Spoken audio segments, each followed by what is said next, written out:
There's one final question I want to ask before I close out. But before I ask the final question, I just want to make certain. Are there any other questions? Kelly, you look like you had something. Yes. Maybe it would be helpful just to talk a little bit about what inspired you to write all of this down. Because it's a lot of work to do that. So I'd be curious to know what propelled you to get it down on paper.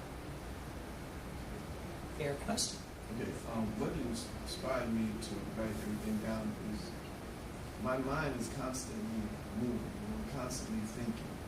Not to the point where I'm actually worrying, but I'm always contemplating what's going on, why people are doing something, and I overanalyze everything.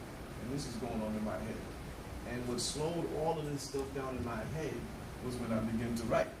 So it slowed it down and started putting things in proper perspective. I started understanding the way I think because it was on paper. You know, you can be thinking a whole lot of things, and then you can write those things down, and then you look at what you was thinking and go, that don't make a bit of sense. But at the same time, you can be thinking about things and you write it down and go, now that makes a lot of sense. So it goes both ways. So just writing puts my thinking and my mind in proper perspective. And I actually need that because I'll go off flying all over the place. You know, thoughts is really not that important unless you actually do something with them. So your mind can just jump. Writing it down helps me. It's very therapeutic for me. And I'm sure you found that once you wrote some things down, you recognize, wait a second now, I think a little differently than some people. Yeah. yeah, I do. Yeah. I do. That's what that kind of inspired me to write it down too, because I'm not a traditionalist, and I think I'm not a traditionalist because I'm really not formally educated.